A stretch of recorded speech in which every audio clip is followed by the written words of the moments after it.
Et puis, c'était une triste nouvelle qui a drainé des foules de curieux le lundi 8 novembre au quartier Kandakanda dans la commune de Moneditou, ville portant le même nom.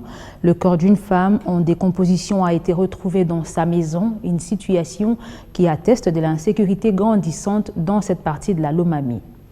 Les deux récents événements ont d'une part créé la chair de poule et la colère dans les chefs de la population de Moneditou. D'abord, cette triste nouvelle, c'est la découverte au quartier Kandakanda situé dans la commune de Moneditou d'un corps sans vie en décomposition d'une femme âgée de 58 ans. Selon des sources sur place, ce corps est celui de Julie Jiba Katambayi, mère de cet enfant et veuve de son état. La piste de meurtre déguisée en pendaison semble de plus en plus privilégiée.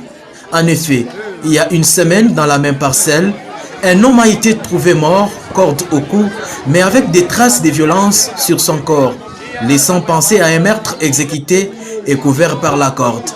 C'est dans des conditions presque similaires que ce deuxième cas a été identifié. Des gens supposent que Julie Jiba a été exécuté le même jour que son voisin. Dans la même parcelle, vit un voisin qui semble être témoin clé dans ces dossiers, mais qui est pour l'air difficile à retrouver. Pour l'instant, rien n'est clair. Toutefois, les investigations se poursuivent pour déterminer les causes exactes de cette mort, même si la victime a été enterrée le même jour. De l'autre côté, la police nationale congolaise a mis la main sur un homme détenteur illégal d'une arme de guerre avec de munitions à son sang. Se déclarant gardien d'une ferme, celui-ci a été arrêté alors qu'il voulait dépouiller un passager sur la route nationale. Numéro 1 Moneditou Mbujimayi. Aussitôt arrêté le lundi, il a été présenté à la population bien avant d'être jugé en flagrance par les tribunaux. Depuis la province de Lomami, Sylvain Fizé Moukadi, B1.